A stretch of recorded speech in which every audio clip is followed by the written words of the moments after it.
Sreebhama miss ആണ്. അപ്പൊ എന്റെ മക്കളെ, നിങ്ങൾ എല്ലാവരും ആഗ്രഹിക്കുന്ന NMMS എന്ന് പറഞ്ഞ ഡ്രീമിലോട്ട് എത്തണമെന്നുണ്ടെങ്കിൽ ഒരുപാട് ക്വസ്റ്റ്യൻസുകളും ഒരുപാട് കാര്യങ്ങളും നിങ്ങൾ പഠിക്കേണ്ടതായിട്ടുണ്ട്. സോ നിങ്ങളെ ഹെൽപ്പ് ചെയ്യാൻ വേണ്ടിയിട്ട് ഇമ്പോർട്ടന്റ് ആയിട്ട് നമുക്ക് തോന്നുന്ന കുറച്ച് ക്വസ്റ്റ്യൻസുകളാണ് ഡിസ്കസ് ചെയ്യുന്നത് കെമിസ്ട്രിയിലെ. അപ്പൊ ഒന്നാമത്തെ ക്വസ്റ്റിനോട്ട് മിസ് പോവാണ്, ടൈം ലേറ്റ് ആക്കുന്നില്ല. ഫസ്റ്റ് ക്വസ്റ്റ്യൻ, മെഴുകുരുകുന്നത് എന്തു മാറ്റമാണ്? Melting of wax is an example for dash. ഏതാണ്? കെമിക്കൽ ചേഞ്ച് ആണോ, ഫിസിക്കൽ ആണോ, ആർട്ടിഫിഷ്യൽ ചേഞ്ച് ആണോ, ഒന്നും അല്ലേ എന്നാണ്. രാസമാറ്റം, ഭൗതിക മാറ്റം, കൃത്രിമ മാറ്റം, ഒന്നുമല്ല. മെഴുക് ഉരുക എന്ന് പറയുന്ന സമയത്ത് നമുക്കറിയാം അവിടെ വരുന്നത് ഫിസിക്കൽ ആയിട്ടുള്ള മാറ്റമാണ്, ഭൗതികമായിട്ടുള്ള മാറ്റമാണ്. അപ്പൊ എന്താണ് ഫിസിക്കൽ സ്റ്റേറ്റ്, ഫിസിക്കൽ ചേഞ്ച് എന്ന് പറയുന്നത് നിങ്ങൾ വേറെ ഒന്നും പഠിച്ചിട്ട് കാര്യമില്ല അല്ലെ. ആദ്യം കോൺസെപ്റ്റ് പഠിക്കണം.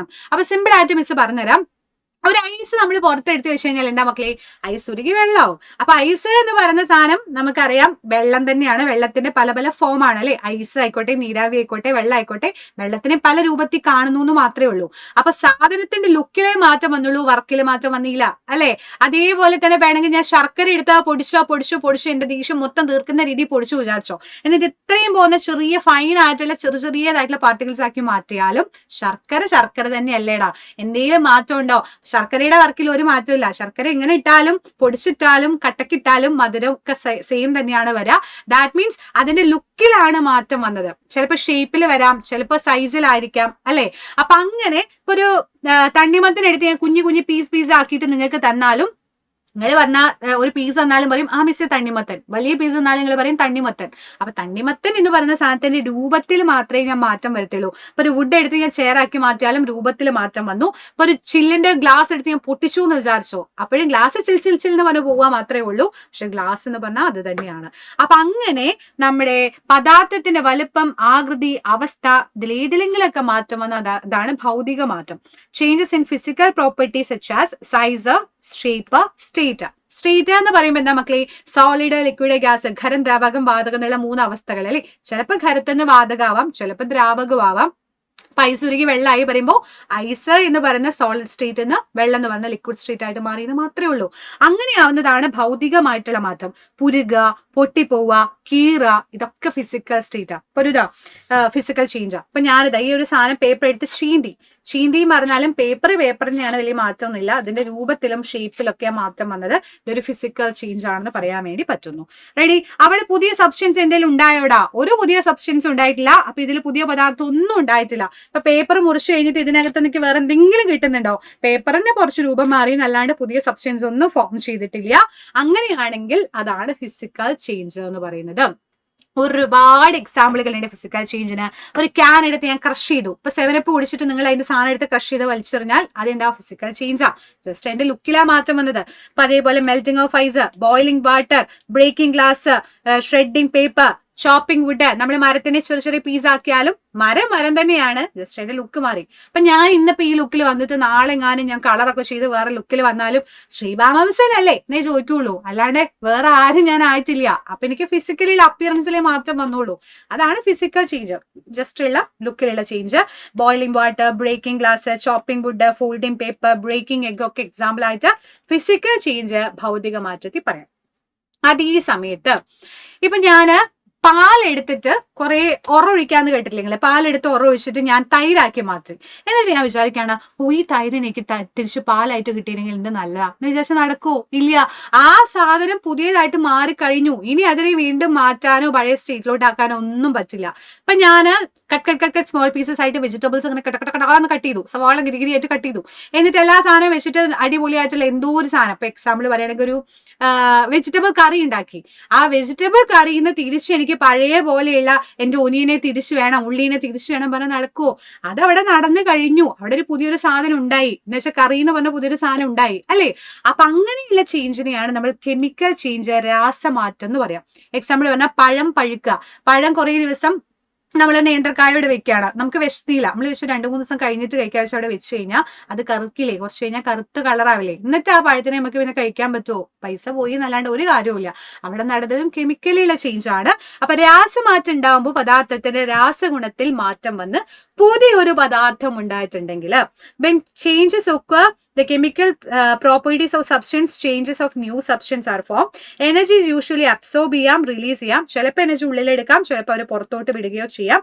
പക്ഷെ അത് സ്ഥിരമായിട്ടുള്ള മാറ്റമായിരിക്കും, പെർമനന്റ് ചേഞ്ചാ. ഇപ്പൊ ഒരു റസ്റ്റിങ് സംഭവിക്കുക, തുരുമ്പെടുത്തു അല്ലെ, തുരുമ്പ് പറഞ്ഞ പുതിയൊരു സാധനം ഉണ്ടായത്, അത് തിരിച്ച് നമുക്ക് പഴയ പോലെ ആക്കാൻ പറ്റുമോ? ഇല്ല. അപ്പൊ അവിടെ എന്താ സംഭവിച്ചേ? കെമിക്കൽ ചേഞ്ചാ സംഭവിച്ചേ. നമ്മളൊരു ആപ്പിൾ എടുത്ത് പുറത്ത് വെച്ചാൽ കറുത്ത കളറായിട്ട് മാറി, പിന്നെ വീണ്ടും പഴയ ആപ്പിൾ എനിക്ക് വേണം പറഞ്ഞ് കരഞ്ഞിട്ട് പിടിച്ചിട്ട് ഒരു കാര്യമില്ല, അത് കെമിക്കൽ ചേഞ്ച് ആയി. കമ്പഷൻ, കത്തുന്നത്, ഡൈജഷൻ, നമ്മുടെ ബോഡിയിലെ ദഹനം, ബിരിയാണി കഴിച്ചു കഴിഞ്ഞിട്ട് അത് തിരിച്ച് നമുക്കൊന്നും ചെയ്യാൻ പറ്റില്ല. അതൊക്കെ കെമിക്കൽ ചേഞ്ചിനുള്ള എക്സാമ്പിൾ ആണ്. Fire work, frying egg. Frying egg പറയുമ്പോൾ ബുൾസൈ, നമ്മളിപ്പോ എഗ് ബുൾസൈ ആക്കി കഴിഞ്ഞാൽ തിരിച്ചൊന്നും ചെയ്യാൻ പറ്റില്ല അല്ലെ.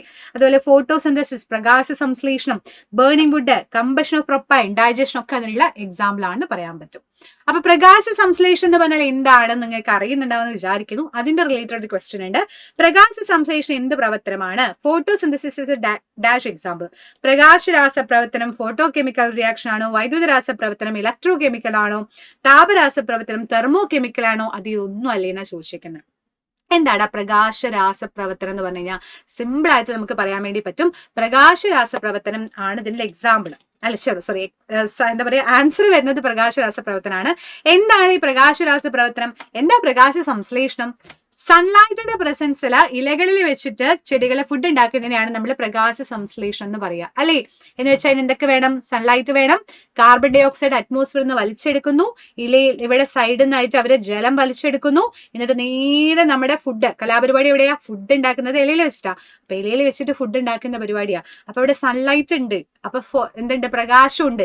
പിന്നെ ഇതിനകത്ത് നടക്കുന്നത് ഒരു രാസപരമായിട്ടുള്ള കെമിക്കൽ ആയിട്ടുള്ള ഒരു ചേഞ്ച് ആണ്. അപ്പോ സസ്യങ്ങൾ സൂര്യപ്രകാശന സാന്നിധ്യത്തിൽ ജലവും കാർബൺ ഡൈ ഓക്സൈഡ് ഉപയോഗിച്ച് ഹരിതകം എന്ന് പറയുന്ന ഒരു സാധനമുണ്ട്. എന്ന് വെച്ചാൽ നമ്മുടെ ക്ലോറോഫിൽ എന്ന് പറയുന്ന ഒരു സാധനമുണ്ട്. ക്ലോറോഫിൽ എന്ന് പറഞ്ഞാൽ ഇലയ്ക്ക് പച്ച കളർ കൊടുക്കുന്ന ആളാണ് ക്ലോറോഫിൽ. നിങ്ങൾ ചെറിയ ക്ലാസ്സിൽ ഒരുപാട് പഠിച്ചതാണെന്ന് മിസ്സിന് അറിയാം.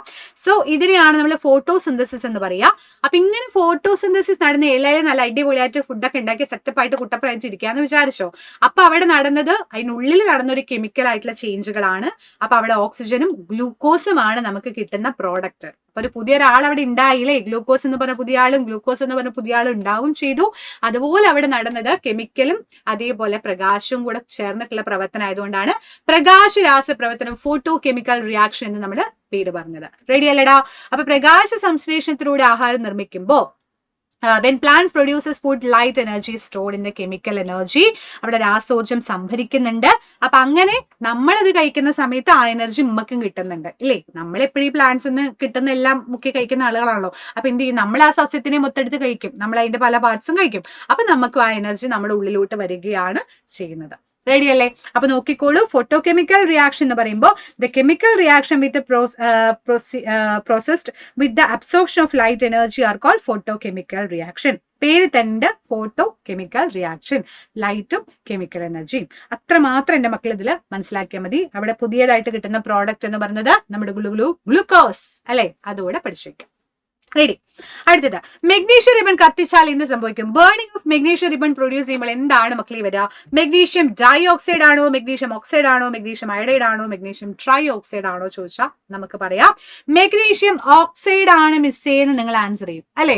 അപ്പൊ എന്താണ് ഈ മെഗ്നീഷ്യം കത്തുക എന്ന് പറയുമ്പോൾ? അവിടെ നടക്കുന്നത് കമ്പഷൻ ആണ്, കത്തലാണ് അല്ലെ. മെഗ്നീഷ്യം റിബൺ നിങ്ങൾ കത്തിച്ച് നോക്കിയിട്ടുണ്ടായിരിക്കാം. മെഗ്നീഷ്യം എന്ന് പറഞ്ഞൊരു നീളമുള്ള ഒരു സാധനമാണ്. അത് നമ്മളിങ്ങനെ കത്തിക്കുമ്പോൾ നല്ല ലൈറ്റോട് കൂടി ഫ്ലെയിമോട് കൂടിയിട്ട് കത്തുന്നത് കാണാം. അത് കഴിഞ്ഞിട്ട് ഇതിൽ നിന്ന് കുഷ് എന്ന് പറഞ്ഞിട്ട് ഇവിടെ വരുന്ന ഒരു ചാരം പോലെയുള്ള ഒരു ആഷൻ നമുക്ക് തിരിച്ചതിന് കിട്ടും. ഈ വീഡിയോയിൽ നിങ്ങൾ കാണുന്നുണ്ടെന്ന് വിചാരിക്കുന്നു. മെഗ്നീഷ്യം കത്തി കഴിഞ്ഞു കഴിഞ്ഞാൽ അടിയിലോട്ട് ചാരം പോലെ ഒരു സാധനം വരും. ആ ചാരം പോലെയുള്ള സാധനമാണ് ആക്ച്വലി എന്താന്ന് പറയുന്നത്? മെഗ്നീഷ്യം ഓക്സൈഡ് എന്ന് പറയുന്ന സാധനം അല്ലേ, ആഷ്, ചാരം. അപ്പൊ മെഗ്നീഷ്യം ഓക്സിജനുമായിട്ട് റിയാക്ട് ചെയ്ത് മെഗ്നീഷ്യം ഓക്സൈഡും ഹീറ്റും ലൈറ്റും വരുന്നു.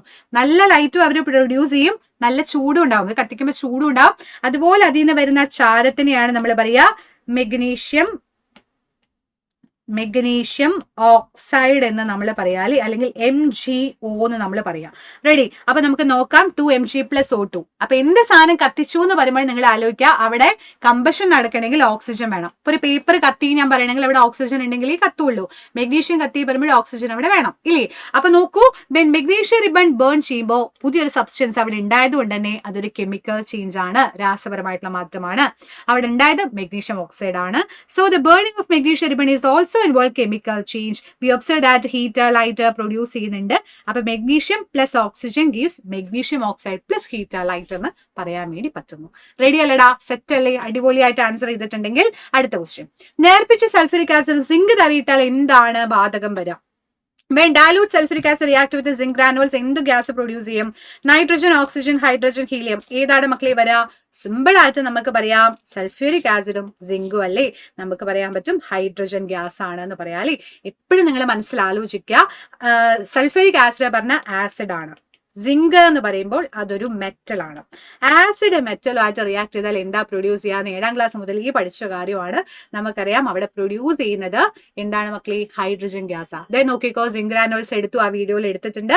നേരെ ഇടുന്നത് എങ്ങോട്ടേക്കാ? നമ്മുടെ HCl-ലോട്ട്, ഹൈഡ്രോക്ലോറിക് ആസിഡ് H2SO4 ആയിട്ട് ഇടുന്നത്. ബ്ലും ബ്ലും ബ്ലും ബ്ലും ബ്ലും കണ്ടോ? ഗ്യാസ് ബബിൾസ് വരുന്നുണ്ടോ? അത് ഇതാണ് ഹൈഡ്രജൻ. ഹൈഡ്രജൻ എന്ന് പറഞ്ഞ എന്താ മക്കളെ? ഫ്ലാമബിൾ ഗ്യാസ് ആണ്. ഫ്ലാമബിൾ ആയിട്ടുള്ള കത്താൻ സഹായിക്കുന്ന ആളാണ്. അപ്പൊ ഹൈഡ്രജൻ ഫയർ ആണ് എന്ന് ആലോചിക്കാം. പുഷ്പ ഫയർ പറഞ്ഞ പോലെ ഹൈഡ്രജൻ ഫയർ ആണ് എന്ന് ആലോചിക്കാം. സോ സിമ്പിൾ ആയിട്ട് പറയാം, ആസിഡ് ലോഹമായിട്ട് പ്രവർത്തിക്കുമ്പോൾ ഹൈഡ്രജൻ ഉണ്ടാകുന്നു. അതൊരു ഫ്ലാമബിൾ ആയിട്ടുള്ള കത്താൻ സഹായിക്കുന്ന വാതകമാണ്. കണ്ടോ? ലും ലും ലും. പിന്നെ എങ്ങനെ ഹൈഡ്രജനെ മനസ്സിലാക്കാൻ ചോദിച്ചാൽ ഒരു സൗണ്ട് ഉണ്ട്. അപ്പൊ ഞാൻ ഈ 2 ചുണ്ടുകൾ കൊണ്ട് ഉണ്ടാക്കുമ്പോൾ ഒരു സൗണ്ട് ഇല്ലേ? ആ ഒരു പോപ്പ് സൗണ്ടോട് കൂടിയിട്ടാണ് നമ്മുടെ ഹൈഡ്രജൻ കത്തുന്നത് നമുക്ക് പറയാൻ വേണ്ടി പറ്റുന്നു. അപ്പൊ ലാസ്റ്റ് ക്വസ്റ്റ്യൻ ആണ്, which of the following factor is not influence by chemical reaction?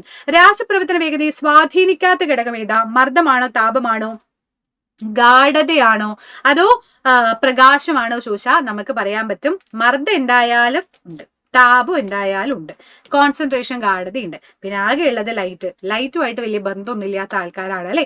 So നമുക്ക് പറയാൻ പറ്റും ഫാക്ടേഴ്സ് എന്തൊക്കെയാ ചോദിച്ചാൽ അതിനകത്തുള്ള സാധനങ്ങള്, അതേപോലെ തന്നെ ചൂട്, താപനില, അതേപോലെ പ്രഷറും കാര്യങ്ങളൊക്കെ എഫക്ട് ചെയ്യും. ലൈറ്റർ എന്ന് പറയുന്ന സാധനം എഫക്ട് ചെയ്യില്ല.